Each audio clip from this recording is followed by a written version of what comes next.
Hey, good morning on this Sunday morning. Hope you're having a great day. So, yesterday in Shul, we read 3 Torahs. We sang the Hallel, was packed. People were in an uplifted mood to look forward, to find hope and faith. And we began by reading about the building of the tabernacle, which we continue this week in the portion of Ata Tetzaveh.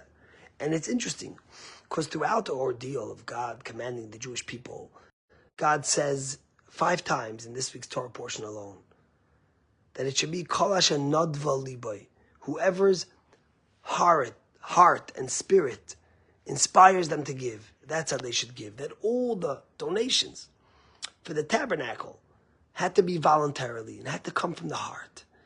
And in fact, the remarkable thing we study about it is that later on, after Moses commands the Jewish people this, they end up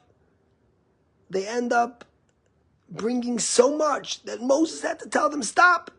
The joke we say is it's the first and only fundraiser in the history of the world that they said there was too much.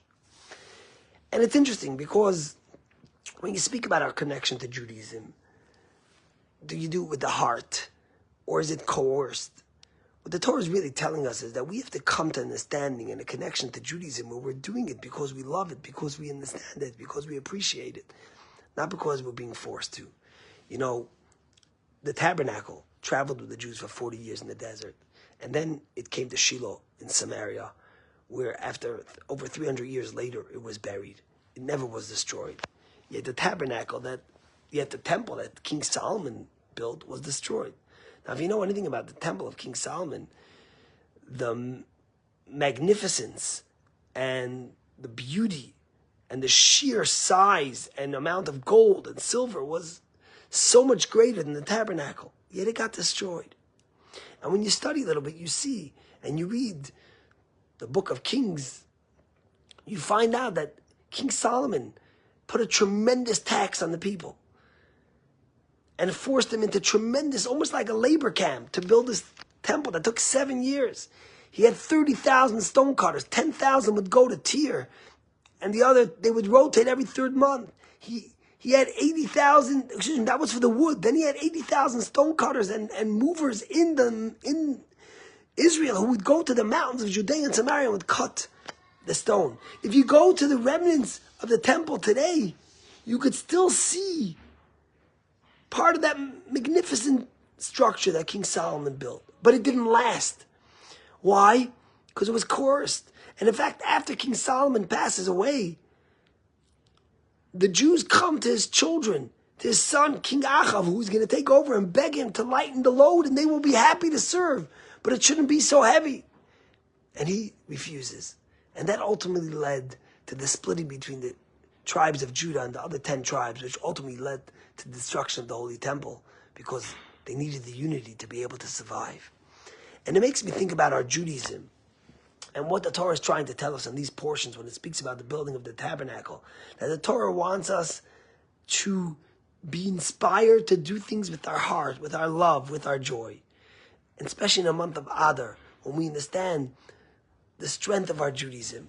It tells the Torah you should connect and love and embrace Judaism because it's the essence of who we are. On Shabbos I told him the story. I read this interview with Keith Siegel, the hostage who was in captivity for 488 days, an American citizen.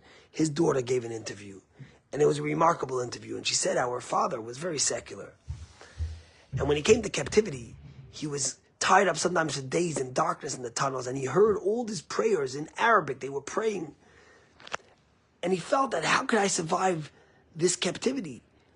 And he would close his eyes and he would try to come into connection with his Judaism. He would try to find purpose and meaning in his faith and his Judaism of who he is. But he didn't know much. He knew the Shema Yisrael, and he started saying the Shema Yisrael every day. And he also started saying the blessing of Borei Minei Mezonot. And he said that this blessing, which is a blessing we say before we eat cake, etc. And he said this is what gave him the strength. And he found God and his faith and his connection to that in captivity, and it allowed him to survive. And his daughter said, not only that, when we came out of captivity for the first Friday night dinner, they told Keith, what should we get you? They thought he would want his favorite fish or his favorite meat or his favorite dish. And he said, I want a kippah and I want a Kiddush cup. And it's a remarkable thing.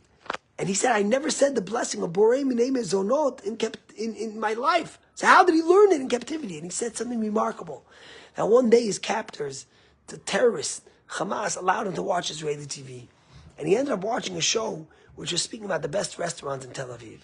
And as they're tasting the food, one of the guys in the show covers his head with a kippah and says the blessing, Baruch atah Hashem borei minei mezonot. That's how he found the blessing. And from then, he said it every single day in captivity. He said it because he wanted to connect to God, because he wanted to find faith. And even after he came out, he found such remarkable strength. Daniel Gilboa says how they learned how to sing Shalom Aleichem in Arabic, so that they should be able to pray without getting the terrorist upset. Kol Hashem Nodva Liboy, the Torah tells us.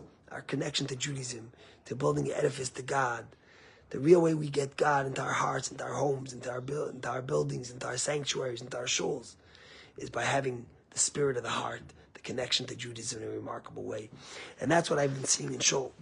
Some of you have been coming know that we've been getting bigger and bigger crowds. It was almost 130 people yesterday, and then there was 30 kids running around, so many young people, and they celebrate and they sing. It's coming from the heart. And that's the message of Judaism to each and every one of us. Have a great week.